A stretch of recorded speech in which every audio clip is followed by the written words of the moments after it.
Hello အားလုံးပဲမင်္ဂလာပါရှင်အခုကကြတော့ကကန်လေးကိုပေါ့နော်အနားလေးညှက်ဖြစ်ပြီးတော့ပေါ့နော်လီထီလေးရဲ့အောက်နားလေးမှာပေါ့နော်အရင်ထုတ်သွားမှဖြစ်ပါတယ်ချုပ်ပြီးသွားလို့ရှိရင်ပေါ့နော်အလိုက်သက်တိုင်းကိုပဲကိုလိုတလောက်ပြန်ခောက်ပြီးတော့အလှပေါ်မှာတင်ပြီးတော့ချုပ်လိုက်မှဖြစ်ပါတယ်အလှပေါ်မှာ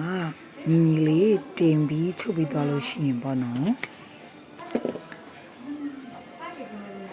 ကန်ကန်ရဲ့အမွှေးလေးတွေကိုပေါ့နော်ဆွဲထုတ်လိုက်ပါမယ်အဲ့ဒါကကြတော့ကန်ကန်လေးရဲ့အနားလေးကိုညှက်ထားတဲ့အတွက်ဆွဲထုတ်လို့ရပါပေါ့နော်မညှက်ထားဘူးဆိုလို့ရှိရင်ဆွဲထုတ်လို့မရပါဘူး